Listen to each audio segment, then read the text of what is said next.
is really shocking and disgusting, making such kind of comments online or making a women's body an issue of laughter. और इस प्रकार का इन्क्रोचमेंट ये ठीक नहीं है। ये साफ एक क्राइम का पार्ट है, तो इस पे इन्वेस्टिगेशन हो। My comment wasn't just inappropriate, it wasn't even funny. Comedy is not my forte. I'm just here to say sorry. Is really disgusting and this is not acceptable in the society. बहुत भद्दे तरीके से कुछ चीजों को कहा गया है, present किया गया है। I promise to just get better. I've asked the makers of the video to remove the insensitive sections from the video. हमने अश्लीलता के भी कुछ नियम तैयार किए हैं। अगर उनको कोई पार करता है तो बहुत गलत बात है। नमस्कार, आप देख रहे हैं दी वन इंडिया शो। आपके साथ मैं हूं मीनाक्षी खंडवाल और आज इस कार्यक्रम में एक हॉट टॉपिक हम इस वक्त डिस्कस करने वाले हैं, जिसको लेकर देश भर में चर्चा छिड़ी हुई है। रिएक्शंस जबरदस्त इस पर आ रहे हैं, क्योंकि सवाल आज ये भी है कि अभिव्यक्ति की आजादी, जब हम ये बात कहते हैं, जब इस हक को हम मांगते हैं, जब इस अधिकार को हम मांगते हैं, तो क्या हम इसके साथ आने वाली जिम्मेदारी को भी समझते हैं? सोशल मीडिया पर जिस तरह का कंटेंट देश के सामने है, उस कंटेंट के लिए भाषाई मर्यादा, विचारों की गंभीरता या जो आप कह रहे हैं उसका प्रभाव किस हद तक लोगों के बीच जाएगा, स्पेशली यूथ के बीच, क्या इसकी जिम्मेदारी का एहसास हमें है? आपको लगेगा कि आज मैं इन बंदों को हाईलाइट क्यों कर रही हूँ। वजह है समय रैना का शो इंडियाज गॉट लेटेड। यूट्यूब पर ये उनके चैनल पर ही प्रसारित होता है शो। समय रैना, आप में से जो लोग नहीं जानते उन्हें, कॉमेडी करते हैं, स्टैंड अप कॉमेडियन हैं, काफी वायरल रहते हैं, कंट्रोवर्सीज में भी रहते हैं, अपनी भाषा को लेकर गालियों का तो बेहिसाब इस्तेमाल होता है। लेकिन उनके शो में मशहूर पॉडकास्टर रणवीर अलाहाबादिया गए। उनके पॉडकास्ट आपने भी देखे होंगे और यहाँ पर जो टिप्पणी उन्होंने कर दी, उस टिप्पणी को लेकर इस वक्त जबरदस्त बवाल छिड़ा हुआ है एक कंटेस्टेंट के साथ बात करते हुए। हालांकि मुझे बड़ा खराब लग रहा है कि मुझे उस बात को रिपीट करना पड़ रहा है या वो आपको कहनी पड़ रही है, लेकिन और कोई जरिया नहीं है आपको बताने का। आप में से बहुत सारे लोग ऑलरेडी देख भी चुके होंगे। लेकिन माता पिता को सेक्स करते हुए क्या आप देखना चाहेंगे? सोचिए, ये सोच है जिसे कमेंट में कॉमेडी के नाम पर परोसा जा रहा है। इस फूहड़ता को परोसा जा रहा है, उस पर ताली बजाने वाले लोग वहां हैं, उसको चीयर करने वाले लोग वहां पर हैं। लेकिन अब जब इस मामले पर बवाल मचा, क्योंकि जब लोगों के रिएक्शंस इसमें आने शुरू हुए, एफआईआर लॉन्च हुई है। उसके बाद एफआईआर को लेकर लोग ये भी कह रहे हैं कि एफआईआर तो चलिए, माफी मांगे लोग, हालांकि अपॉलॉजी आई है। महाराष्ट्र के मुख्यमंत्री देवेंद्र फडणवीस ने भी रिएक्ट किया है। उन्होंने भी ये कहा है कि इस तरह की भाषा का इस्तेमाल नहीं हो सकता। तो सबसे पहले आप ये देखिए कि असल में इस मामले में हुआ क्या, और इसके बाद रणवीर अलाहाबादिया को शायद जब उनके करीबियों ने, वेल विशर्स ने उनकी गलती का एहसास कराया होगा, तो फिर उन्होंने अपनी माफी में कहा क्या। My comment wasn't just inappropriate, it wasn't even funny. Comedy is not my forte. I'm just here to say sorry. Many of you asked if this is how I wish to use my platform, and obviously this is not how I wish to use it. I'm not going to give any context or justification or reasoning behind whatever happened. I'm just here for an apology.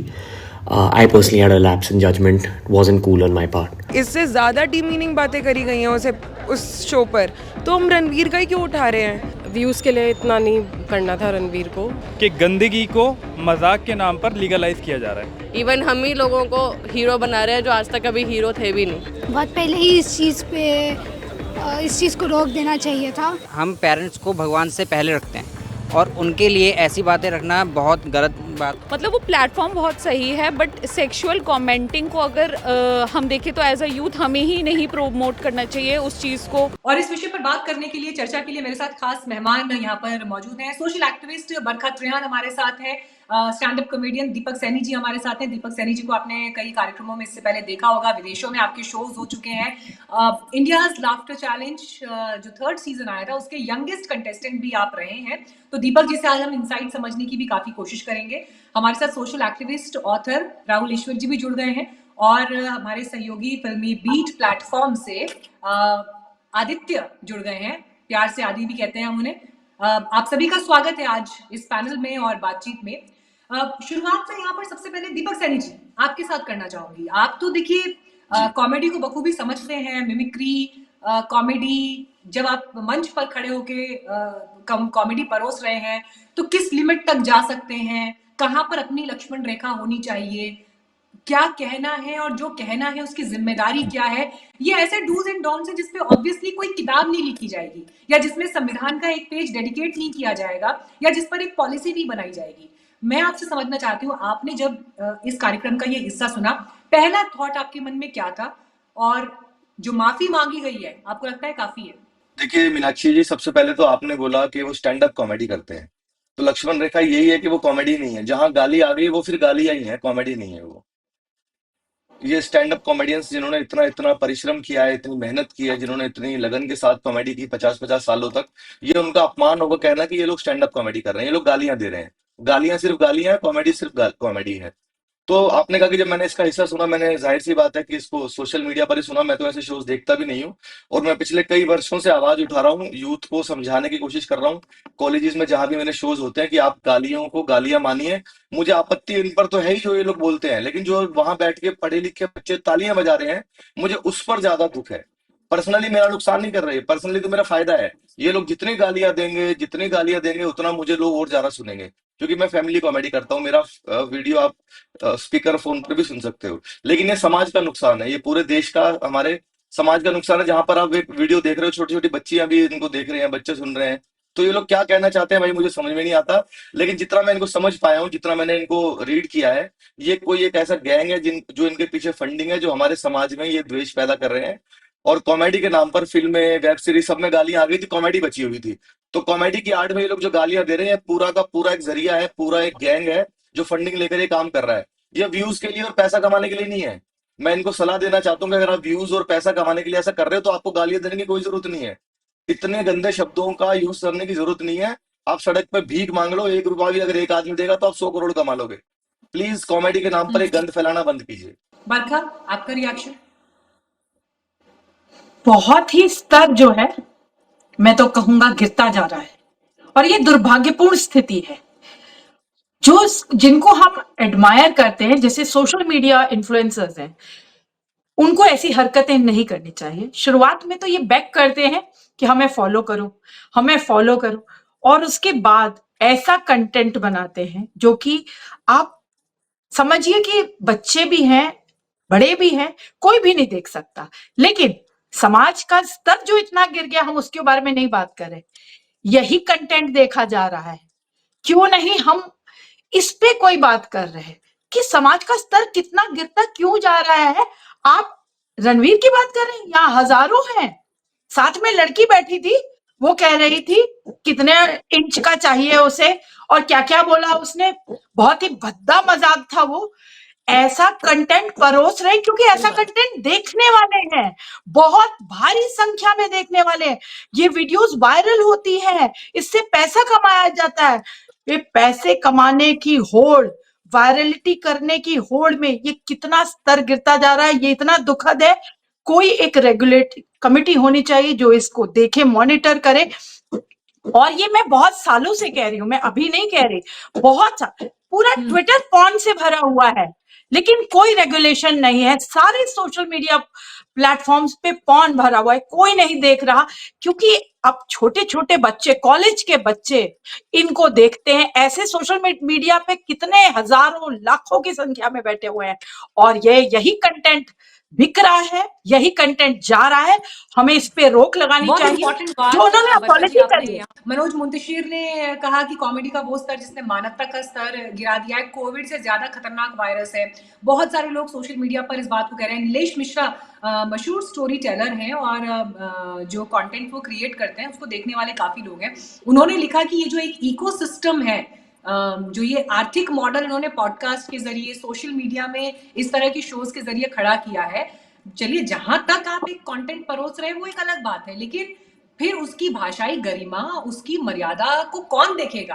मैं एक last line ये कहना चाहूंगी कि पहले ऐसा content डालिए और इतनी भद्दी बात अपने माँ बाप के बारे में करिए, फिर इसके बाद अपॉलॉजी दे दीजिए। देखिए, दोनों चीजें नहीं चल सकती, लेकिन फिर भी मेरा मानना है कि कम से कम सामने आके अपॉलॉजी तो दी उन्होंने, इतना तो उनके अंदर दम है कि उसको स्वीकार। पॉइंट पर आगे आऊंगी बरखा जी, ठीक है? मैं एक बार सबके रिएक्शन सुनना चाहती हूँ, ठीक है? राहुल ईश्वर जी, मीनाक्षी जी, मैंने कंप्लेंट किया, मैंने मुंबई पुलिस से कंप्लेंट किया। जॉइंट कमिश्नर सत्यनारायण जी से बात हुई। सत्यनारायण जी डीसीपी मुंबई पुलिस को और रीजनल पुलिस को भी कंप्लेंट फॉरवर्ड किया। बीएनएस सेक्शन 296 को इन्वोक किया, आईटी एक्ट 67 को इन्वोक किया। मैं रणवीर अहलाबादिया का एक समर्थक हूँ, but he has cross the line. उन्होंने एक लक्ष्मण रेखा क्रॉस की है, इसलिए एक्शन होना चाहिए, लीगल एक्शन होना चाहिए, एक एग्जाम्पल बनना चाहिए ताकि अदर यूट्यूबर्स इसका इसी तरीका का एक मॉडल ना अपनाए। नेगेटिव पब्लिसिटी भी पब्लिसिटी है, जैसा एक मॉडल ना अपनाए। आपने कहा कि आप रणवीर के समर्थक हैं। ऑफ कोर्स आप उनके पॉडकास्ट, उनका कंटेंट देखते हैं। मैं खुद उनके पॉडकास्ट देखती हूँ, मुझे उनके इंटरव्यूज अच्छे लगते हैं। कई बार बहुत ऐसे ज़हीन व्यक्ति उनके प्लेटफॉर्म पर आते हैं जिनकी बातें सुनकर आपको एक नया नजरिया और अलग अलग विषयों के बारे में जानकारी मिलती है। मुझे ये बताइए कि क्योंकि रणवीर फेमस हैं, क्योंकि रणवीर का प्लेटफॉर्म बड़ा है और क्योंकि रणवीर को प्रधानमंत्री ने अभी पिछले साल पुरस्कार भी दिया जो इंडिया क्रिएटर अवार्ड हुए थे, क्या रणवीर अपनी पब्लिसिटी की कीमत चुका रहे हैं? ये बात मैं क्यों कह रही हूँ, क्योंकि समय रैना जो शो है, इससे पहले ऐसा तो है नहीं, ये पहला एपिसोड है, इससे पहले कम से कम 100 एपिसोड और होंगे एटलीस्ट। मतलब मुझे मालूम नहीं कि वो कितने समय से इस शो है, पर 100 एपिसोड तो और होंगे कम से कम। मैंने कुछ वायरल क्लिप्स देखी थी जिसमें मैंने राखी सावंत को देखा, उर्फी जावेद को देखा, पूनम पांडे को देखा और भी कई और चेहरे हैं जो इस शो में गए और कितनी घटिया बातें वो इस शो में जाके करते हैं। एंड आई एम श्योर कि उससे पहले शायद मेहमानों को ये ब्रीफ किया जाता है कि आपको ये बोलना है, आपको ये कहना है, या हमारे शो का नेचर ये है, इसमें ऐसी बातें चलती हैं। रणवीर क्या बलि का बकरा बन गए हैं? मेरा सवाल ये है। जितना बड़ा फॉलोइंग है उतना बड़ा रिस्पॉन्सिबिलिटी है, इसलिए रणवीर को और रिस्पॉन्सिबल होना चाहिए। और कंटेंट क्रिएटर्स को हमें ऑरेंज इकोनॉमी कहते हैं, क्रिएटिव इकोनॉमी कहते हैं। दुनिया का सबसे बड़ा क्रिएटिव इकोनॉमी हमारा है, तो इसीलिए हमें रिस्पॉन्सिबिलिटी होना चाहिए। रिस्पॉन्सिबिलिटी और लिबर्टी ट्विन सिस्टर्स है, क्रिएटिविटी और सेंसिटिविटी ट्विन ब्रदर्स है। इसीलिए क्रिएटिविटी और लिबर्टी के साथ रिस्पॉन्सिबिलिटी और सेंसिटिविटी होना चाहिए। हर एक फैमिली का कॉन्सेप्ट को, फेथ का कॉन्सेप्ट को हमें एक लक्ष्मण रेखा है, उसे क्रॉस नहीं करना चाहिए। इसलिए स्ट्रॉन्ग एक्शन चाहिए, एक एग्जाम्पल बनना चाहिए। और कई सारा ऐसा कमेंट्स है, तो इसीलिए उसको रेगुलेट करना है। डिजिटल स्पेस को गवर्नमेंट को रेगुलेट भी करना है। ये एक नया मूवमेंट का भी स्टार्ट होना चाहिए ताकि वी ऑल लाइक फ्रीडम, मगर liberty comes with responsibility and sensitivity. ये बहुत इंपॉर्टेंट है, ठीक है। आदि, मैं अब आपको बातचीत में जोड़ना चाहूंगी जिस बात का जिक्र मैंने किया, क्या रणवीर बलि का बकरा बन गए हैं? And what about others? इससे पहले कब क्या हुआ? मुझे याद है कुशा कपिला भी शायद इनकी शो में एक बार गई थी और बड़ा नाराज होकर लौटी थी कि मुझे नहीं पता था कि मेरे ऊपर इस तरह के जोक्स क्रैक किए जाएंगे, and I was not prepared for that. Yes, Ashish Solanki का वो शो था। लेकिन मीनाक्षी, बात वही है, ये हकीकत है बलि का बकरा बनाना किसी को। वी ऑल नो कि पॉर्न इंडिया में बैन है, बट बहुत सारे वीपीएन्स के थ्रू बहुत सारे लोग एक्सेस करके पॉर्न को देखते भी हैं। That's the harsh reality of India. But साथ साथ I always say that if you don't like anything you can unsubscribe to the channel and can't watch it, right? Nobody is forcing you. They say that we have subscriptions of these many rupees, तो आप वो ले सकते हैं, अच्छे से content देख सकते हैं। समय रहने में वो करता है, but again मतलब जो पैसे देके शो देख सकते हैं, ये हाँ, yes, some of the things are subscription based, but ये reality है ही, हमें समझना पड़ेगा कि जो हमारे अलाहाबादी हैं उनको सिर्फ बलि का बकरा बनाया गया है। ये तो बहुत ही गलत बात है। हालांकि रणवीर ने जो गलती की है उन्होंने सॉरी बोलकर माफी भी मांग ली है, तो आई गेस वहां तक बात ठीक है। उसके बाद बातों को बढ़ाना चढ़ाना is wrong, because the platform that they working in is such, वहां पे अक्सर इंसान भावनाओं में बह जाता है ना, और वो मजे मजे में फन में ये सारी बातें निकल जाती हैं। गैस ऐसी बातें हम सब आप इस तरह की नहीं तो किसी न किसी तरह की बातें जब हम फ्रेंड्स बैठते हैं तो हम सब करते हैं। And if we don't do it, I guess we are lying to us each other.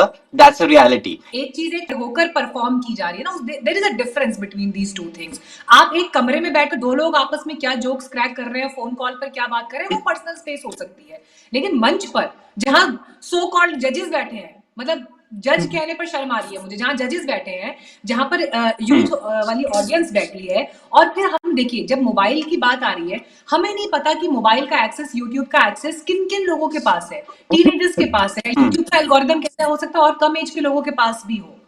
क्या उन तक ये हम्म कंटेंट अगर इस तरह से मतलब नहीं गालियां बिल्कुल अगर मीनाक्षी नॉर्मल आई उसको get your point I am still saying the line is being crossed but at the same time उनका शो का format is like that only they have made it that way कि हाँ हम तो ऐसी ही बातें करेंगे हमारे जो जजेस साथ में आएंगे वो भी वैसे ही होंगे कंटेस्टेंट्स भी वैसे ही होंगे अब उसी शो में एक और बड़ा वजाइना की सेंसेशन खत्म हो गई है वाली बात भी आई थी रेबल किड के साथ जो हुई थी and she replied in a nice way उस लड़के ने भी तो लाइन क्रॉस की थी रेबल किड ने जवाब दे दिया था तो वो सब सॉर्ट हो गया था वहां पर so things are like that the show is such otherwise आपको देखना है अच्छा कंटेंट यू हैव सत्यम भी जाते पुराने एपिसोड्स हैं आप रजत शर्मा की आपकी अदालत देखी will get a lot of knowledge so my point only is कि उन्होंने मिस्टेक की उन्होंने सॉरी बोल दिया it's done and dusted I guess वो खींचा जा रहा है इसी वजह से बिकॉज क्लिक बेट्स जो भी बोलेगा उसके बारे में ट्विटर पर भी तो उनको भी व्यूज आएंगे Ranveer Allahbadia is a big shot because in सही पॉडकास्ट जो बात आदि यहाँ पर कह रहे हैं कि देखिए उस तरह का कंटेंट देखने वाला दर्शक वर्ग है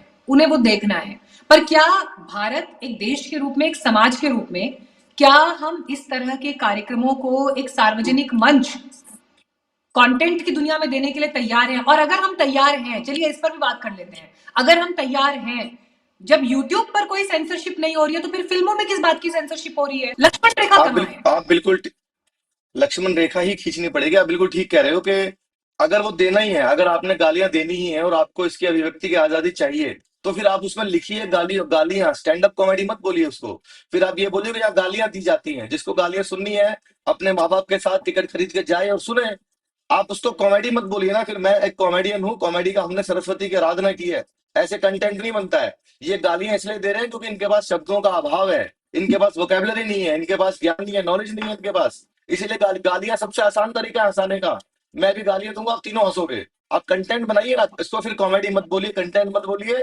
इन्फ्लुएंसर तो बिल्कुल मत बोलिए क्या इन्फ्लुएंस कर रहे हो आप बैड इन्फ्लुएंसर हो आप गालियां दे रहे हो आप आपके माँ बाप को शर्म आती होगी अगर मैंने अभी भी बैठे बैठे बनाया है खुले में गाली दे रहे मंचों पर जो आप तुम्हें लगेगा एक दिन सरस्वती का श्राप ये होगा आप कॉमेडी के नाम पर गालियां बकरो गालियां लिखो ना जिसको जाना जाए कॉमेडी की इतनी बड़ी परिपाटी है भाई उमर शरीफ जॉनी लीवर राजू श्रीवास्तव इतने लोग आए देश में कॉमेडी करने और आप बोल रहे हो हम कॉमेडी कर रहे हैं गालियां दे रहे हो आप यार ये कॉमेडी और आपने जो लक्ष्मण रेखा की बात की ना लक्ष्मण रेखा यही है आप बोलिए ये लोग गालियां दे रहे हैं और जो कॉमेडी कर रहा है उसको कॉमेडी बोलिए और ये मत बोलिए गलती से निकल गया गलती से क्या निकल गया होता है यार इसमें देखिए अभी तक मेरी नॉलेज में नहीं है अगर समय रैना ने इस पर रिएक्ट किया हो रणवीर बेशक माफी मांग चुके हैं and what about others who were there on stage लेकिन मुझे ऐसा लगता है कि शायद रणवीर को ये रियलाइज हो गया है कि ये मामला जिस दिशा में जा रहा है और जिस तरह से लोगों के रिएक्शन आ रहे हैं ये कल को जो उनके पॉडकास्ट के प्लेटफॉर्म है उसको भी नुकसान पहुंचा सकता है मतलब ये वो वाली बात होती है ना कि आपने इज्जत क्रेडिबिलिटी अपने काम के लिए प्रतिष्ठा कितने सालों सालों की मेहनत में कमाई है और जस्ट एक वायरल क्लिप मतलब उसकी बलि ले ले ये भी बहुत अच्छी बात तो नहीं है अब देखिए यहीं पर वो बात आती है कि आपने इतने सालों काम किया लास्ट ईयर प्राइम मिनिस्टर ने आपको अवार्ड दिया और मैं तो ये कहूंगी प्राइम मिनिस्टर ने अवार्ड नहीं किया वो भारत सरकार ने आपको सम्मान दिया है और कोई भी व्यक्ति जिसको भारत सरकार सम्मान कर रही है आई मीन चलिए ये तो क्रिएटर्स अवार्ड थे जो शायद देश में पहली बार हुए लेकिन पद्मश्री पद्म विभूषण जिन लोगों को मिलता है आप देखिए सोशल लाइफ में वो लोग किस तरह से अपना कैरेक्टर मेंटेन करते हैं किस तरह से वो अपने व्यक्तित्व को लेकर चलते हैं और इसलिए ये सवाल बहुत इंपॉर्टेंट हो जाता है कि आपके कंधों पर एक्स्ट्रा जिम्मेदारी थी कि अब आप भारत सरकार द्वारा सम्मानित हैं आप कोई ऐसे ही यूट्यूबर नहीं है कि जिसने बस उठाया मोबाइल और स्टैंड उठाया और कुछ भी आप बोलकर निकल गए great with great power comes great responsibility और बरखा मुझे हैरानी हो रही है ये देखकर कि देखिए जब हम इन्फ्लुएंस की बात कर रहे हैं देखिए मंच से रणवीर ने क्या कहा चलिए उसको हम एक सेकंड के लिए छोड़ते हैं पर समय रहना की जिम्मेदारी कौन तय करेगा समय रहना पर क्यों उतनी बात नहीं हो रही जितनी रणवीर पर बात हो रही है and point number 2 India's got लेटेड मेरे ख्याल से इंडियाज गॉट टैलेंट की तर्ज पर शायद ये फ्रेज उन्होंने अपने शो के लिए इस्तेमाल किया अब उसमें क्या होता है मेरे ख्याल से शायद पता नहीं 1 मिनट का समय देते हैं कि देश के अलग अलग लोगों से हिस्सों से लोग आते हैं और वो कुछ अपना परफॉर्मेंस दे के जाते हैं किसी को गाना है किसी को कविता सुनानी है किसी को गिटार बजाना मतलब जो भी कोई अपना कुछ टैलेंट दिखाना चाह रहा है वो लोग जो वहां मंच पर आ रहे हैं क्या आपने कभी उनके चेहरे देखे वो किस उम्मीद से आ रहे हैं वो किस एक्साइटमेंट से आ रहे हैं कि उनको एक ऐसा स्टेज मिल रहा है जहां से उनकी पहचान बन सकती है और जिस उम्मीद के साथ जिस आशा जिस सपने के साथ ये लोग मंच पर आ रहे हैं उनको जज करने वाले लोग कौन है और क्या कहा जा रहा है I am shocked I mean I don't have words Barkha same here Meenakshi ji मैं आपकी पूर्णतः आपकी बात से सहमत हूं कि जो उनको एक अवार्ड दिया गया था उनके काम को देख करके, एक उनकी एक, जब आप सोशल मीडिया इन्फ्लुएंसर होते हैं तो आपकी बहुत बड़ी रिस्पॉन्सिबिलिटी है। और हमारे मोदी जी ने तो बहुत बार ये बात बोला है, हमारे देश के प्रधानमंत्री जी हैं, कि सोशल मीडिया को बहुत केयरफुली यूज करना चाहिए, बहुत बहुत, और कोई सेंसेशनलाइजेशन नहीं होनी चाहिए सोशल मीडिया पे। तो ऐसे वल्गर कंटेंट को बोलते वक्त रणवीर को बहुत बार सोचना चाहिए था, उनका एक ओहदा है और मैं भी उनको सुनती हूं, लेकिन इससे मुझे निराशा हुई। लेकिन साथ के साथ मैं ये कहना चाहूंगी, बहुत सारी महिलाएं हैं उसमें से, राखी सावंत और कई नाम है, नाम कितने ले लूं, और हजारों लोग हैं जो रोज ऐसा कंटेंट बना रहे हैं। तो क्या जो हम एक्शन की बात कर रहे हैं, तो हमें हजारों लोगों को मेरे ख्याल हर दिन अरेस्ट करना पड़ेगा, तो ये तो पॉसिबल नहीं है। बाकी उन्होंने अपॉलॉजी दी है, अपॉलॉजी उनको मीन भी करनी चाहिए, उनके एक्शंस में दिखनी चाहिए। ये नहीं कि अपॉलॉजी दो और निकल जाओ, कभी कभी होता है, गलती सबसे हो जाती है। हमें इस चीज को समझना चाहिए कि नहीं करनी चाहिए थी, he cross the line. I am again saying कि मैं उन्हें डिफेंड नहीं कर रही, लेकिन हमें यह भी समझना चाहिए कि बहुत सारे लोग कभी कभी अनजाने में या मजाक में ऐसी बातें कह देते हैं। He has realized, he has put an apology. Samay Raina ने कोई अपॉलॉजी मैंने नहीं देखी, उनको कोई शर्म नहीं आया, उनके शो का तो फॉर्मेट ही ऐसा है। आदि, मैं आपको बातचीत में आप ये बात कह रहे थे कि अब अगर लोग वैसा कंटेंट देखना चाहते हैं और वो पैसे देकर वो देखना चाह रहे हैं, मतलब आपने उसकी तुलना पॉर्न से की कि पॉर्न देखने वाले भी इस देश में लोग हैं। आई एम श्योर कि उसका डेटा हम निकालेंगे तो बड़ा चौंकाने वाला डेटा होगा कि देश में इतने प्रतिशत लोग देखते हैं, पर वो सच है, उससे आप इनकार नहीं कर सकते। लेकिन फिर सवाल ये भी है, मुझे जावेद अख्तर साहब का ही एक इंटरव्यू का हिस्सा याद आ रहा है, मेरे ख्याल से समय रैना पर शायद उन्होंने रिएक्ट किया था, है ना, और उन्होंने ये कहा था कि जब आपके पास शब्द नहीं बचते तब आप गाली को कॉमेडी में लेकर आते हैं। नहीं, बिल्कुल I agree to this point. Even my friend was saying this कि आप इसको कॉमेडी नहीं, आप क्लियर कट मेंशन कर दीजिए कि सिर्फ गालियां ही हैं। आई am again saying, of course उन्होंने लाइन क्रॉस की होगी, उन्होंने सॉरी भी बोल दिया। रही बात नेशनल अवार्ड की, तो of course we have the biggest example, Udit Narayan ji, उन्होंने बहुत अच्छे गाने गाए हैं, उनको बहुत अवार्ड्स भी मिले भारत सरकार से, and we all have seen what has happened last week, and that is also a thing. But my main point is that was consent. That was consent. The girl kissed Udit Narayan first. Did she take the consent? तो वो उदित नारायण को इधर मत mix करिए, यहाँ पर सिर्फ पैसे पैसे के होड़ में उन्होंने जो क्रैक किया है, उन्होंने भी कोई कंप्लेंट फाइल नहीं की है अलाहाबादिया के खिलाफ। हाँ नहीं, Let's not confuse. Just one second. Let's not confuse cases here. What's happening is a person has given out a perverted comment, which is illegal and which is a criminal offence. What he has done is that he has crossed the line, and under BNS there is a particular section which can be invoked. We all like Ranveer. You know, to the friend who is sitting there, Ranveer को बहुत पसंद करता हूँ. You know, I really like Ranveer and I know respect, but he has crossed the line. This is the reason why an example should be made. A case should be taken and there should be an example for the future content creators that ये template नहीं है follow करने के लिए, ये गलत नजरिया है, ये गलत टेम्पलेट है, कई सारा लक्ष्मण रेखाएं हैं, उसे हमें आदर कर देना चाहिए, रद्द कर देना चाहिए। इसीलिए वीर बाइसेप्स जो एक बहुत बड़ा इन्फ्लुएंसर है, करोड़ों लोग हैं उसका फॉलोअर्स, इसीलिए उसको एक एग्जाम्पल बन देना चाहिए so that other people will follow the right path. ये है प्रॉब्लम। उदित नारायण का केस और ये केस डिफरेंट है। इससे एक पॉइंट आगे आते हैं, राहुल ईश्वर, क्या आपको ये लगता है कि देखिए हम ये मानकर चले कि कोई अपने बुद्धि विवेक का इस्तेमाल करेगा और ऐसा कंटेंट आगे नहीं बनाएगा या आगे फुल स्टॉप लग जाएगा? मुझे लगता है ये बहुत ज्यादा बड़ी कल्पना है, लेकिन क्या आपको लगता है कि सरकार के लेवल पर या गाइडलाइंस होना चाहिए, रेगुलेशन होना चाहिए, गाइडलाइंस होना चाहिए, रेगुलेशन होना चाहिए, मॉडरेशन होना चाहिए। यूट्यूब में भी गाइडलाइंस है, कम्युनिटी गाइडलाइंस है, ट्विटर में, फेसबुक में, सभी जगह गाइडलाइंस है। हमें हम अनार्की में नहीं जी सकते।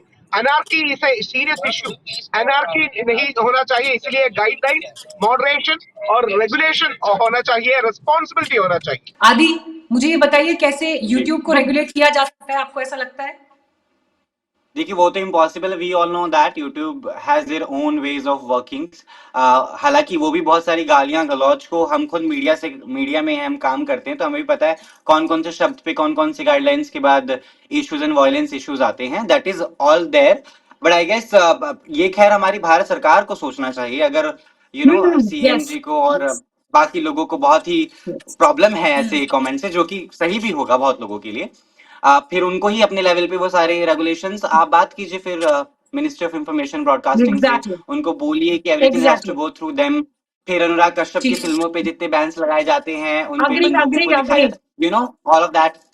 हाँ, मतलब आपने बड़ा अच्छा फिल्म का पॉइंट यहाँ पर उठाया आदि। मुझे याद है गैंग्स ऑफ वसेपुर फिल्म को लेकर मतलब कितना क्रिटिसिज्म, हालांकि वो फिल्म अपने आप में कल्ट है, वो क्लासिक फिल्म कैटेगरी में आती यस है, लेकिन उसमें जो हिस्सा और जहाँ का गालियां not gangs of Wasseypur, Mirzapur के सीन्स और जो वेब सीरीज है उसे लेकर कितनी यहाँ पर बातें की गई।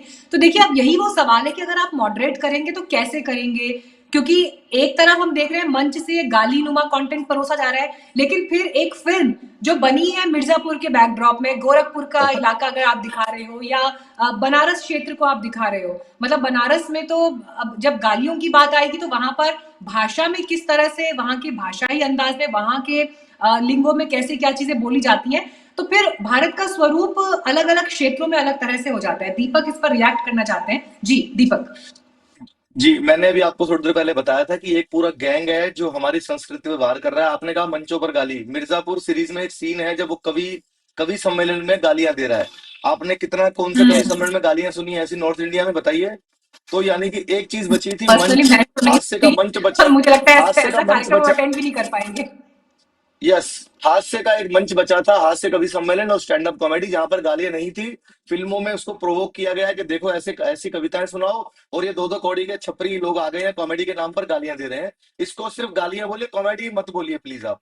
तो इसलिए इसके रेगुलेशन इसी प्रकार से हो सकती है कि गालियों को गालियां और कॉमेडी को कॉमेडी, बस। 20-20 हजार की टिकट लेके हर रोज दिल्ली मुंबई में लड़के लड़कियां, college going girls and boys, सबसे ज्यादा मैं कह रहा हूँ यूथ जाए, जा वो रहा है। जाए, हजारों वो लाखों की जाए, वो टिकट जाए, खर्च लेकिन करते हमें, थे लेकिन किसी उस को शो का देखने नाम के लिए। कॉमेडी नहीं होना चाहिए, उस आप शो का नाम वहां गालियां पर होना चाहिए, जाकर जिसको के जाना कैसे जाए। समझाएंगे? अच्छा एक सेकंड गवर्नमेंट एक एक सरकार करके को एक एक सोचना करके चाहिए इस बारे में।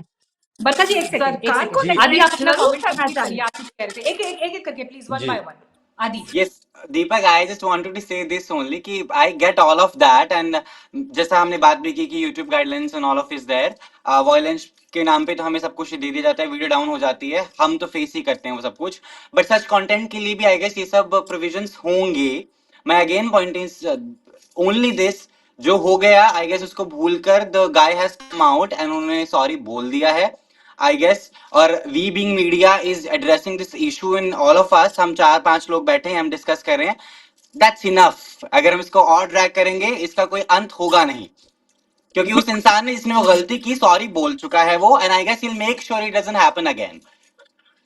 नहीं, मैं अंत होगा इनफैक्ट भाई, आदि जी जी आपकी बात बात से पार्शियली सहमत हूँ, इसलिए कि देखिए ये बात, इसलिए मैंने शुरू में भी कहा कि चलिए रणवीर ने माफी मांग ली, रणवीर पॉपुलर है, शायद ये मामला इसलिए इतना मतलब सुर्खियों में आ हवा गया में या आ रहा इतना है। इस पर आज रिएक्शन आ रहे हैं, लेकिन इससे पहले के जो 50 एपिसोड्स हैं उनका क्या, जिसमें राखी सावंत आई है, जिसमें उर्फी जावेद आई है, जिसमें पूनम पांडे आई है, और बहुत सारे लोगों के नाम शायद मैं नहीं भी जानती होंगी। दीपक जी, मुझे जी, आपसे एक चीज पूछनी है, क्योंकि आप खुद ऐसे लाइव शो और इस तरह की शोज का हिस्सा रहे हैं, नॉट एग्जैक्टली इस तरह के शो का, आई मीन जो टीवी पर गए हैं शोज, टीआरपी के लिए, नंबर के लिए, व्यूज के लिए, ज्यादा रीच के लिए क्या ये स्क्रिप्ट तैयार की जाती है, क्योंकि ऐसा कहेंगे, ऐसा बोलेंगे, या आप ऐसा पूछ देना, क्योंकि मैं देख रही थी सोशल मीडिया पर भी रणवीर ने जो बात बोली है, जो उनका कमेंट है, लोगों ने एक क्लिप, आई एम श्योर किसी वेस्टर्न मीडिया से है या किसी विदेश के किसी प्लेटफॉर्म का वो कार्यक्रम है, एग्जैक्टली वही सवाल कोई और पूछ रहा है, एक विदेशी महिला है जो पूछ रही है, अगर मुझे पता नहीं हम अपने चैनल पर उसको दिखा सकते हैं या नहीं, अगर दिखा सकेंगे तो हम पोस्ट एडिट कोशिश करेंगे उसको यहाँ पर ऐड करने की। तो वो क्लिप, उसमें सेम वही सवाल एक महिला जो है दूसरे व्यक्ति से पूछ रही है, एग्जैक्टली वही सवाल।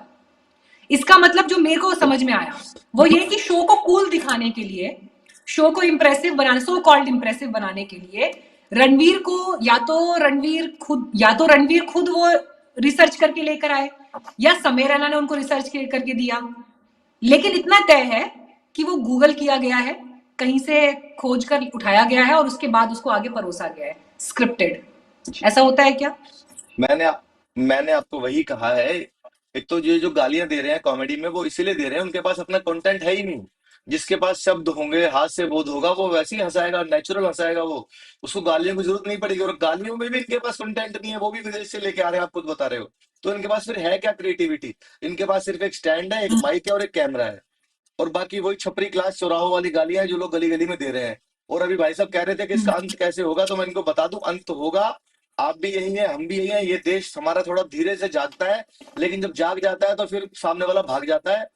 देश जागेगा, कॉमेडी के नाम पर गालियां नहीं चलेंगी। थोड़े दिन रुकिए, कॉलेज के बच्चे इनको कूट रहे होंगे, वही बच्चे जो टिकट लेके जा रहे हैं, इनको घुसने भी नहीं देंगे हॉल के अंदर। थोड़े दिन रुकिए आप, अंत होगा। हमारा भी प्रयास यही था कि हम कम से कम आज जब इस कार्यक्रम में यहाँ बैठकर बातचीत कर रहे हैं तो इस बातचीत को एक बड़े पर्सपेक्टिव में किया जाए। एंड आई एम श्योर कि जब आप किसी बड़े मंच पर बैठते हैं, वहां पर आप जिस तरह की भाषा का प्रयोग कर रहे हैं और जो शब्द आप बोल रहे हैं, आप you have to be very very careful आप क्या कहने जा रहे हैं। इसलिए मैं ये बात जरूर अपने दर्शकों से आज शेयर करना चाहती हूँ। इसी देश में एक कामाख्या पीठ है, शक्ति पीठ है, जहां पर माँ को योनि स्वरूप में पूजा जाता है। ठीक है, ये बात मैं बहुत जिम्मेदारी के साथ कह रही हूँ, जहां माँ को योनि स्वरूप में पूजा जाता है। और आप अपने कॉमेडी के मंच में जिस अंदाज में योनि शब्द का प्रयोग कर रहे हैं, जिस तरह से प्रयोग कर रहे हैं, आपको शर्म आनी चाहिए। इस बात पर शर्म आनी चाहिए। आप नहीं कर सकते ऐसी बात। और जितने लोग उस समय वहां बैठकर तालियां पीट रहे हैं या कोई उस चीज को रोक नहीं रहा है, मुझे ऐसा लगता है कि एक कलेक्टिव कॉन्शियसनेस वहां पर शून्य हो चुकी है। इसीलिए वो तालियां बज रही हैं, इसीलिए उस पर ठहाके पड़ रहे हैं, इसीलिए उस चीज को आगे बढ़ाया जा रहा है। और ये वो देश है, दीपक सैनी जी को स्क्रीन पर दिखाइए, ये वो देश है जहां पर व्यंग की बात आती है तो शरद जोशी जी का नाम लिया जाता है। व्यंग की बात आती है तो राग दरबारी का लोग उदाहरण देते हैं। फिल्मों में अगर कॉमेडी की बात आती है तो फिल्मों में कॉमेडी को लोग महमूद साहब के समय से याद करते हैं। और उसके बाद पूरा एक सिलसिला है फिल्मों में कॉमेडी। हालांकि मैं ये नहीं कह रही कि फिल्मों में कभी फुहरता नहीं परोसी गई, लेकिन फिर भी आप बेस्ट से इंस्पिरेशन लीजिए। अगर आपको हास्य विनोद भी करना है तो उसमें एक स्टैंडर्ड मेंटेन करिए। ये वो स्टैंडर्ड नहीं हो सकता जो परोसा जा रहा है। इसी बात के साथ मैं चाहूंगी दीपक जी एक छोटी सी टिप्पणी आपसे, जिसके बाद मैं कार्यक्रम को खत्म करूंगी। हास्य विनोद व्यंग, ये क्या होना चाहिए जो आज की पीढ़ी को नहीं पता है? एक लाइन में बताइए सर, फिर कार्यक्रम खत्म करेंगे। देखिए, हास्य वो होना चाहिए जिसको पूरा परिवार बैठ के हंस सके। व्यंग वो होना चाहिए जिससे समाज को जागरूकता मिले, और विनोद वो होना चाहिए जिसको कभी भी याद करके लोग ठहाके लगा सके। क्या बात है, बहुत खूब सर। मैंने तो आपको कहा था एक लाइन में, लेकिन उस एक लाइन में आपने इतना सारगर्भित जो है मैसेज दिया है हमारे यूथ को और जितने भी दर्शक अभी इस कार्यक्रम को देख रहे हैं। तो आप लोग अपने बुद्धि और विवेक को भी मजबूत करिए और अपने उस हिसाब से तय करिए कि आपको क्या देखना है, क्या नहीं देखना है, और घर बैठकर अपने बच्चों के साथ इस पर डिटेल में चर्चा करिए। देखिए कौन सा यूथ आइकॉन कितने स्टाइल में आ रहा है और वो स्टाइल कितना कूल है, ये डेफिनेशन, ये परिभाषा आपको तय करनी पड़ेगी अपने हिसाब से, अपने परिवार के हिसाब से, अपने समाज के हिसाब से और अपने देश के वैल्यूज के हिसाब से। धन्यवाद आप सभी का आज इस कार्यक्रम में जुड़ने के लिए और हमारे इस डिस्कशन को और एनरिच करने के लिए। Thank you so much. नमस्ते।